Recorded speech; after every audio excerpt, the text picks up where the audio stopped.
Tai laba diena, gerbiami diskusijos dalyviai. Kaip ir Sandra sakė, šiandien tikrai turim tokią įdomią temą. Galbūt tikrai ne visi esat susipažinę, bet po šitos diskusijos, man atrodo, jau būsit šiek tiek apsipažinę. Tai pirmiausia, norėčiau pakviesti diskutantų savo. Tai Vilma Bačkiūtė, Švietimo mokslo ir sporto ministerijos tarptautinio bendradarbiavimo grupės patarėja. Prašau, Vilma. Kur patogiau.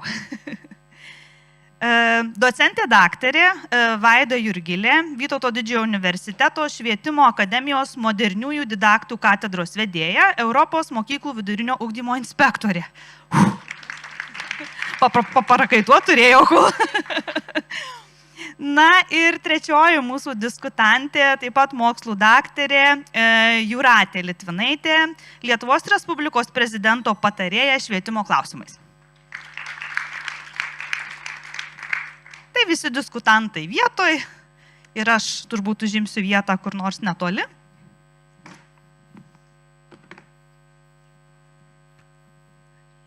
Taip, ir Sandra mane pristatė. Esu Greta Botyriūtė-Skiotienė, Vilniaus lietuvių namų užsienio lietuvių švietimo skyriaus vyresnioji metodininkė ir lietuvių kalbos bei literatūros mokytoja.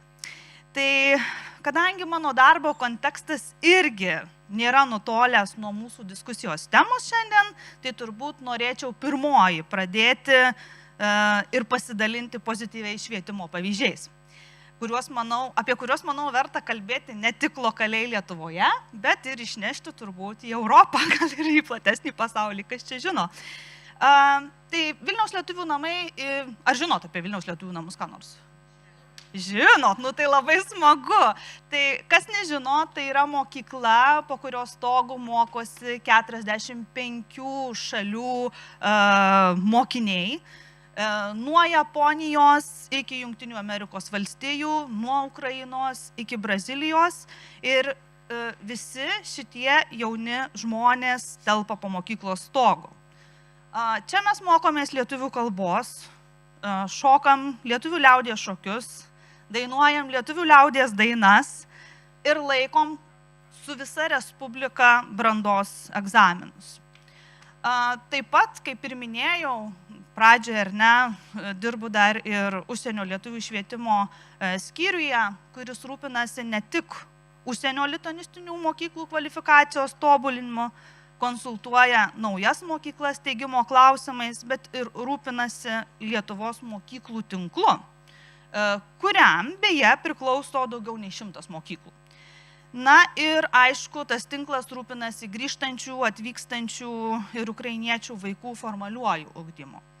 Na, mokykla jauna, savotiškai jauna, šį rudenį minėjom 35-ąjį gimtadienį, bet manau, kad tikrai yra pakankamai brandi dalintis gerosios patirties pavyzdžiais, ne tik Lietuvoje, bet ir Europoje.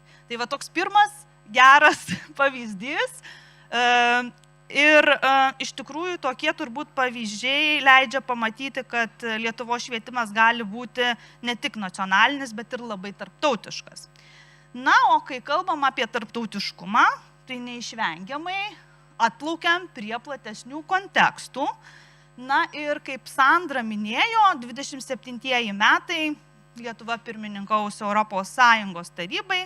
Na ir tai metas, galimybių metas, dalyvauti turbūt europinėse diskusijose, parodyti kokias idėjas patirtis, turbūt galim išvežti ir parodyti, ar ne, iš Lietuvos.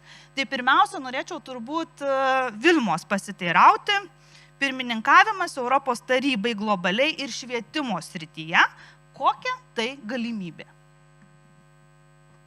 Tikiuosi, kad mikrofonas veikia. Labą dieną visiems. Labai smagu, kad galim pasikalbėti apie Lietuvos sėkmę. Ir kaip Greta paminėjo, iš tikrųjų Lietuvos kaip valstybės pirmininkavimas ES tarybai yra išskirtinis laikotarpis. Noriu pasiteirauti, bet iš savo tinklaveiko žinau, kad dauguma čia susirinkusių žmonių yra švietime tikrai mažiausiai nuo 2013 metų. Ar esu teisi, kas įsijungė į švietimą vėliau nei 2013. Yra ir tokių, bet vienetai. Tai 2013 metai buvo pirmieji metai, kai Lietuvai teko garbė ir didžiulė atsakomybė pirmininkauti ES tarybai. Tikiuosi, kad ne vienas iš jūsų kažkurio kampu prisilietėt prie tuo metu vykstančių renginių. Ir galbūt priminsiu, kad valstybėms narėms tokia garbė ir atsakomybė tenka kas 13,5 metų. Tai iš tikrųjų yra ilgas laiko tarpas, kai Lietuva gali pademonstruoti savo kompetenciją, prisijimti šią atsakomybę ir be abejo, kad tai yra tarptautinė galimybė pademonstruoti ir Lietuvos pažangą. Tai neišvengiamai manau, kad mums ta galimybė atsivėrusi leis ir patiems pasimatuoti, kiek mes nužengėm per tuos 13,5 metų į priekį visose srityse, įskaitant ir švietimą.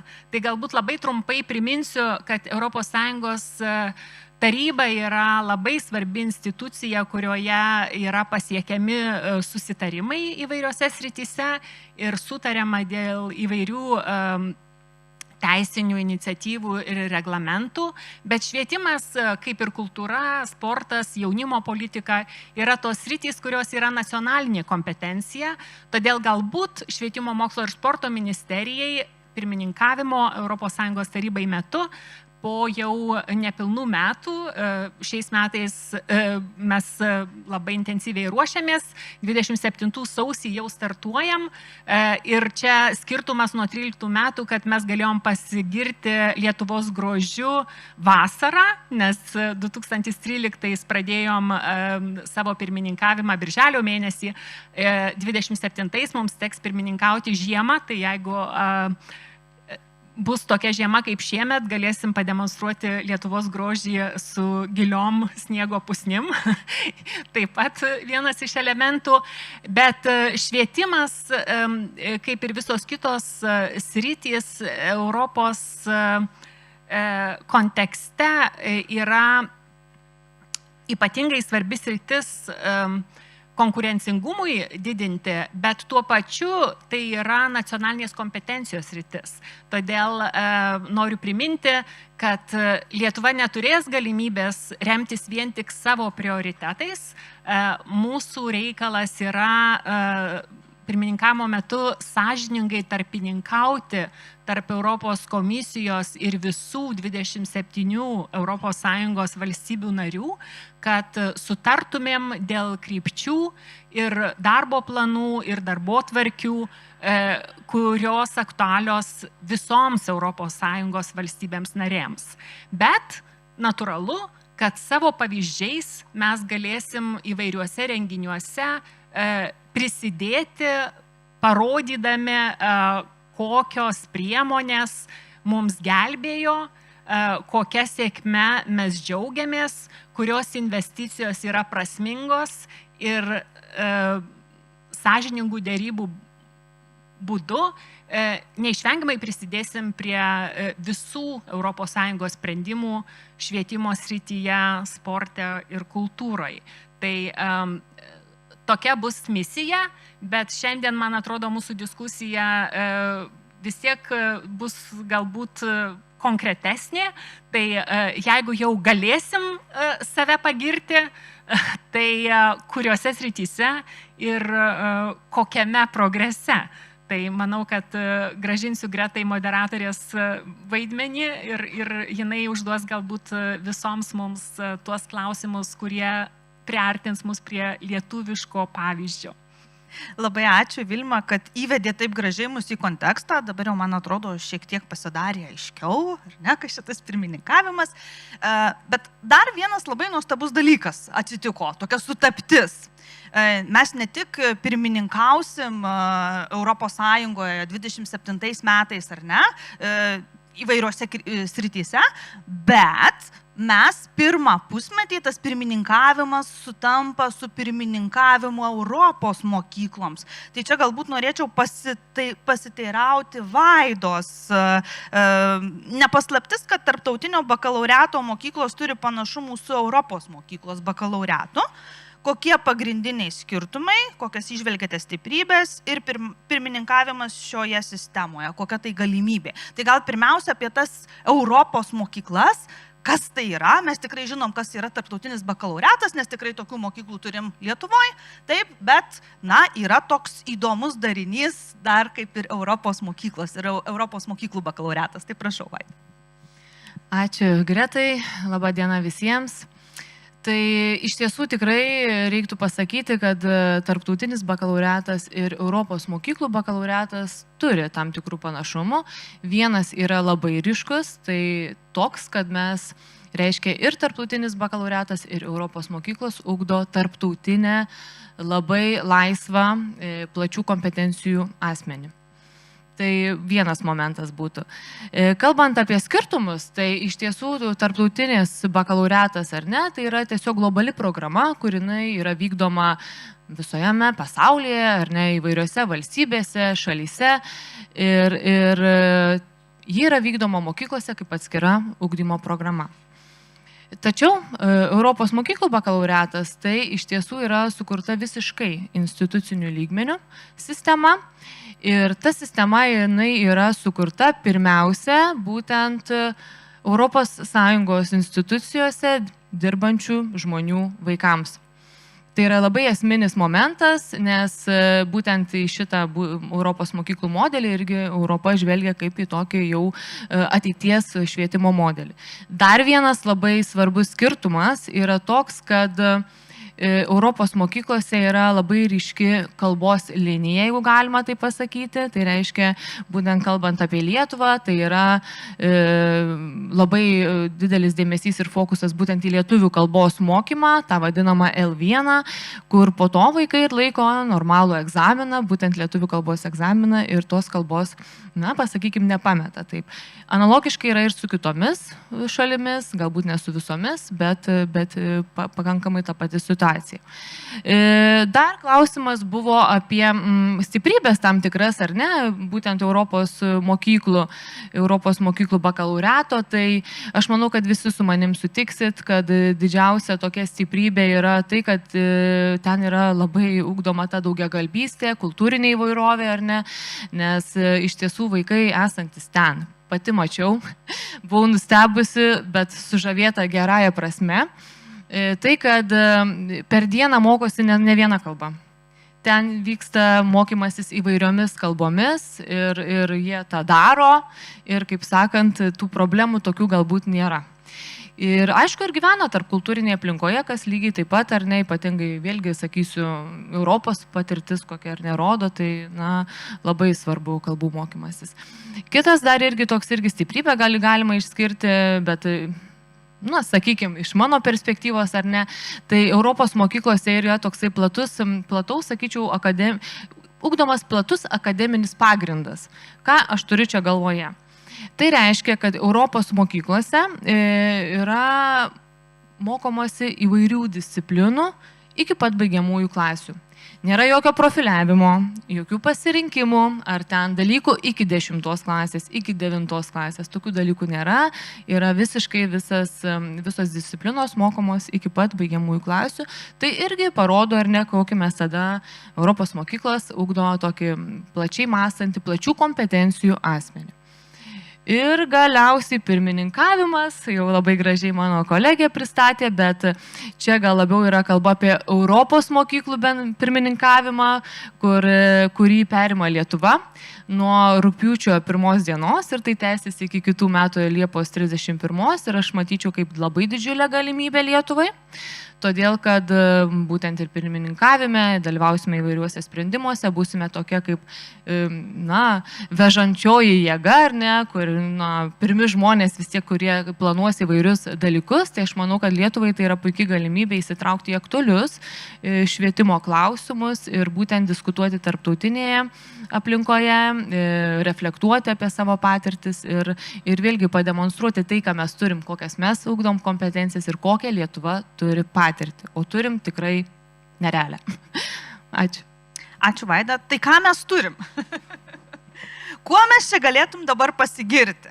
Ką apskritai galėtum parodyti tą Europai? Gal iš auditorijos kas nors norėtumėt, ką nors pasakyti?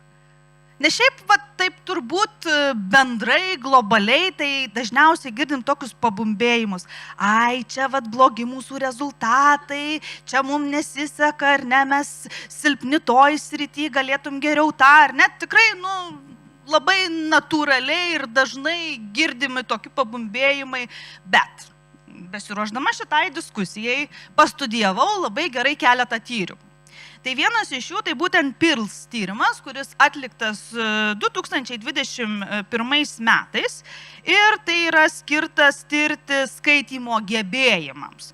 Na ir iš tiesų labai džiuginantys rezultatai, žinokit, gerbiami kolegos, dalyvauja daugiau negu 60 šalių šitame tyrime, aš tiesiog paėmiau ketvirtokų rėžį labai sąmoningai, na ir vidutinis skaitymo gebėjimų balas PIRLS buvo 552 taškai. Spėkit, koks buvo Lietuvos. Būtent 552. Ir labai įdomus dalykas yra tas, kad mes lenkiame Suomiją, Lenkiją, Jungtinės Amerikos valstijas ir esam, žinokit, net 8 vietoje iš 50 šalių. Verta paplot turbūt. Antras tyrimas, kurį pasižiūrėjau, tai sakysi, taigi čia humanitarai, taigi čia skaitimas, viskas čia paprasta. Ne, ramiai, aš pasižiūrėjau dar vieną tyrimą, tai būtent TIMSS tyrimą. Jis buvo atliktas 2023 metais ir ką jisai tyria? Jisai tyria matematikos ir gamtos mokslų gebėjimus. Na ir jis yra vykdomas kas 4 metus ir dalyvaujame daugiau negu 70 šalių. Vėlgi labai sąmoningai ėmiau ketvirtokus. Kaip galvojate, koks yra vidurkis, kur yra tas viduriukas šito tyrimo? Čia irgi apie 500. 503. Lietuvos vidutinis balas yra 561. Tai gal irgi verta paploti? Tai tikrai, žinokit, aišku, aš kalbu apie 4 klasės ar negebėjimus, bet jeigu pasižiūrėsim ir aukštesnių klasių gebėjimus, mes tikrai negale, mes tikrai neuodegoj esam. Bet, turbūt diskusija turi būti diskusija, ar nereikia truputėlį to žibalo įpilt. Pasižiūrėjau dar vieną tyrimą, tai būtent 2024 metais atliktą TALIS tyrimą, kuris, yra toks kaip mokytojo balso tyrimas, ir juos siekiama išgirsti mokytojų ir mokyklos vadovų nuomonę įvairiais su ugdymu ir apskritai švietimu susijusiais klausimais. Tai kaip galvojat, kokios 3 sritys, kuriuose mes tikrai galim pasigirti? Auditorija. Pedagogai. 3 sritys. Tyla. Niekur negalim pasigirti, niekur negalim parodyti Europai. 4 pasiekimai. Tai iš tiesų, įvedu į kontekstą, tai turbūt Lietuva turi stiprių pedagoginių, socialinių ir skaitmeninių kompetencijų. Skaitmeninės kompetencijos turbūt tikrai kiekvienas įvardytumėt, bet aišku, šitas tyrimas jis atveria ir tam tikras problemas. Ir viena iš tų problemų tai jauni mokytojai ir būtent profesijos patrauklumas, ar ne? Mokytojai sensta. Tai dabar jau turbūt Jūratei klausimas bus. Tai būtent TALIS tyrimo rezultatai rodo, kad mokytojų profesija Lietuvoje nėra pritraukianti jaunų žmonių. Ir tikrai pasidomėjau 2024 metais Vilniaus universitete, Jūratė, jūs apsigynėte disertaciją tema mokytojai ir jų profesinės praktikos naujose švietimo kontekstuose. Kaip siūlote spręsti šią ne tik Lietuvai aktualią problemą? Ačiū labai už klausimą ir dabar galvoju, čia aš dalyvauju dėl to, kad priklausau tai senstančių mokytojų kategorijai. Ja, iš tiesų, žinot, šiandieninėme švietimo diskurse mes ir praktikoje, ir politikos formavime vis dažniau susiduriam su diskusija apie tai, ar rezultatai mus turėtų jaudinti, ar procesai, kuriais mes einame į tą rezultatą. Ir kai pakyla mūsų mokinių pasiekimai, ką tik Greta minėjo, aš truputį leisiu savo sugrįžti prie to ilgesnio įvado į mano kalbėjimą. Ir kai mes pasidžiaugiam rezultatais ketvirtokų, jie tikrai yra gražus, visada skeptikai randa vietos paklausti, ar mūsų rezultatai šoka aukščiau vien dėl to, kad kiti Europos krenta. Ar mūsų rezultatai yra geri dėl to, kad jie iš tikrųjų yra patikimi.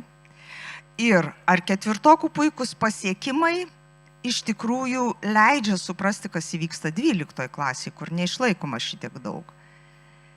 Ir galų gale, ar tais metodais, kuriais dabar matuojame mokinių pasiekimus, mes teisingai išmatuojame to, ko iš jų norime kaip 21 amžiaus piliečių. Ar iš tikrųjų mes turime ruošti tiems egzaminams, patikrinimams ir taip toliau. Ar tas įrankis yra kažko naudingas, išskyrus tiems, kurie gamina testus ir organizuoja egzaminus. Čia aš kalbu apie skeptikus, tai bendrai atveriu probleminį lauką, kuriame nėra taip paprasta pasiėmus vieną rodiklį, kuris yra geras, pasakyti, va dabar mes visai Europai parodysim, kokie mes esame puikus ir kaip mes gerai tvarkomės. Atėjusi iš mokslo tokios, sociologija visa yra pakabinta, kaip sako, tai yra mokslas, kuris užsiima kritiką. Ir kadangi sociologija yra iš tiesų kritinis mokslas, tai aš visada linkusi taip pažiūrėti į bet kurį gražų ar negražų dalyką pro problemų langą. Ir manyčiau, kad jeigu mes kalbame apie tai, kad Lietuva turėtų kažką pasakyti Europai apie savo pasiekimus arba apie savo matymą, tai pirmiausia mes galėtumėm pasakyti, žiūrėkit, štai mes vakarų švietimo sistemoje turime problemą 1, 2, 3, 4, ar ne? Ir jos yra tikrai bendros, Lietuva nėra kažkokia unikali ir turinti tą vienintelę ligą visoje ligų sistemoje. Žinot, kaip ten būna. Tik tai 1 iš kelių milijonų žmonių turi tam tikrą sutrikimą ir tai yra reta liga ir taip toliau. Ne. Turime sąžiningai pasakyti, Lietuva kaip visa teisė, istoriškai esanti vakarų civilizacijos dalis, išgyvena tas pačias problemas kaip ir kitos vakarų civilizacijos šalis. Galbūt vienas aštriau, kitas lengviau, bet Lietuvos žinutė šitoj vietoj turi būti tokia. Mes žinome, kaip spręsti problemas liečiančias ir jūs. Ir čia mes jau sugrįžtam prie to, ką Greta pastebėjo, tarkim, visoje Europos Sąjungoje, kiekvienoje šalyje mes kenčiame dėl tų pačių dalykų mokytojų, noro pasitraukti iš sistemos, kol neturėtų norėti, dar nelaikas, ar ne? Ir mes Lietuvoje labai ilgai susikoncentravom ties tą mintim, kad kaip pritraukti jaunų mokytojų. Bet vėlgi duomenys ir tyrimai rodo, kad geriausi mokytojai yra plius minus apie 10-15 savo karjeros metus. Tai vadinasi, turėtumėm labiau rūpintis ne tai, kaip pritraukti, o kaip išlaikyti. Ir aš tada sakau, jeigu jaunas mokinys, sėdėdamos mokyklos suole, mato laimingą savo gyvenimą ir savo profesinę karjerą pasitenkinusi mokytoja, kuris jau 15-20 metai dirba mokykloje ir sako, ne už ką nekeičiau šitų batų, ar ne, likčiau čia ir labai smagu, tai savaime norėtų ateiti į mokyklą. Mums Europos Sąjungos įvairios institucijos, lygiai taip pat kaip ir OECD ekspertai, nekartą yra pabrėžę tą dalyką. Pagrindinis, į ką turime susikoncentruoti, kaip išlaikyti mokytojus sistemoje, kad jie nenorėtų išeiti, nes jiems yra gerai toje sistemoje, jie jaučiasi galintys atsiskleisti. Ir jeigu mes pirmininkaudami papasakotumėm Europai, kad mes žinome, ką daryti ir kaip tai galima daryti ir netgi drįstame tai pradėti daryti, aš manau, tai būtų vienas didžiausių Lietuvos darbų. Ir tai būtų nesusijęs su vaikų rezultatais, kai štai šitą testą vaikai labai gerai išlaikė. Ne.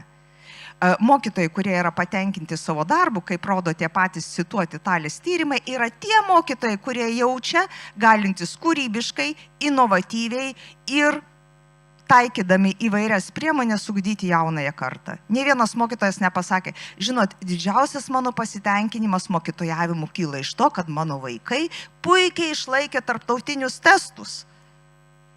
Nu ne, sako, aš jaučiu pasitenkinimą dėl to, kad galiu padėti auginti ateities kartas. 95,7% mokytojų švietimo sistemoje yra būtent dėl to, kad gali prisidėti prie gražesnės ateities kūrimo. Tai mano toks yra pasiūlymas pirmiausia koncentruotis į tą, kaip mes turėtumėm išsaugoti mokytojų sistemoje, padaryti juos laimingus, dirbant šitą darbą, o jie tikrai gebės, manau, būdami pasitenkinę, koncentruotis į mokinių geresnį parengimą ateičiai. Tai, ką mes siūlom konkrečiai, tai yra būtent mokytojų autonomija ir mokytojų įgalinimas per jų profesinių kompetencijų sustiprinimas, teigiant nepriklausomą mokytojų savivaldą, tokią, kokią turi advokatai, notarai, auditoriai ir kitos garbingos profesijos. Profesionalizacija būtų raktas visai Europai. Ačiū labai, Jūrate. Žiūriu į laiką, jis tiesiog išskrido į kosmosą. Tai tiesiog dabar jau pačiai pabaigai, ar ne? Toks buvo geras tonas užduotas pradžioje ir tas pagrindinis mūsų klausimas. Tai kokius švietimo pavyzdžius parodysim Europai? Kiekvienai, bent po vieną, po du pradėsim nuo Vilmos, gerbiamos. Manau, kad turim daug pavyzdžių, neužtektų tų 2 likusių minučių man vienai pasakyti, kiek jų turim, bet labai pritariu Jūratei, kad tikrai mes turim atsakymų ir tikrai problemos, kurias sprendžia Lietuvos švietimo sistema, aktualios ir kitoms ES valstybėms, bet greituoju būdu tiesiog įvardinsiu kuklų sąrašą. Mes galim pasigirti labai atvirais STEM centrais, kurie keičia švietimą, kelia mokytojų kompetencijas, tikrai pasiteisinęs projektas. Man atrodo, kad mes turim pasigirti savo atvirumu, inovacijom. Infrastruktūros pokytis visam švietime yra neįtikėtinas, sunkiau pirštų parodyti į vidinius pokyčius, kompetencijų pokyčius, bet kuo mes visi naudojamės, tai dirbtiniu intelektu, kuris mums greitai pateikia atsakymus, tai man atrodo, kad nesuklysiu pasakydama, dirbtinis intelektas paklausus jo, ko Lietuvos švietimas išsiskiria europiniam kontekste, nebejodamas pasakys, kad iniciatyvumu, kritiniu mąstymu ir kūrybiškumu.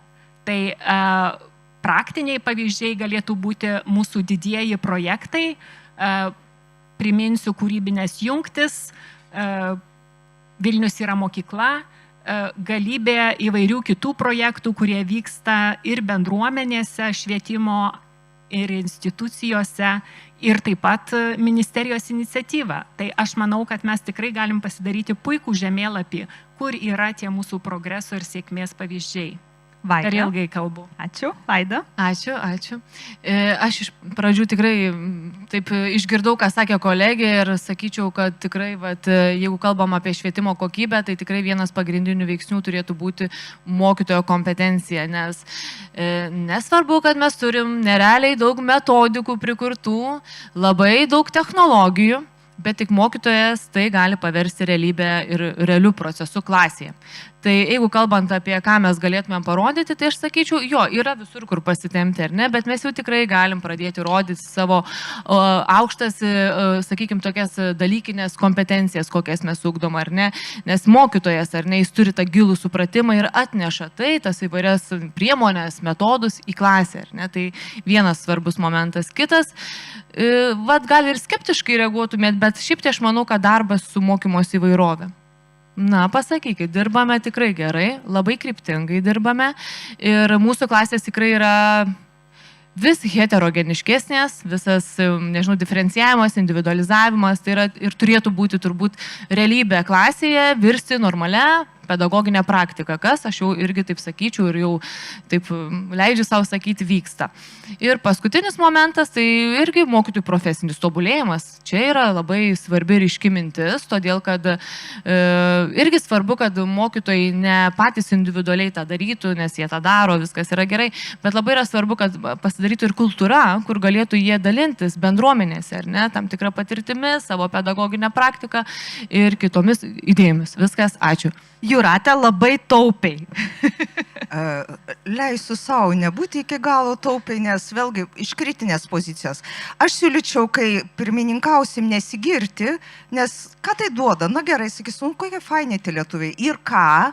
Aš siūlyčiau pasiūlyti lyderystę, sakyti, žiūrėkit, turim problemų, mes turim sprendimą, mes visai Europai, pagaliau atėjo laikas lietuviam tapti lyderiais, švietime, labai pritariu, švietimas nėra vienas, bet ne ta prasme, kad rezultatuose, o būtent tai, kad lietuviai siūlo sprendimus ir tie sprendimai tinka visiems. Būkime drąsus ir ne tik girkimės, bet ir pamokykime, padėkime Europai suprasti, kur yra teisingi sprendimai.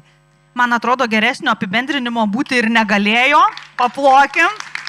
Tikrai geras laikas artėja ir išnaudokim tą laiką. Tai ačiū labai jums.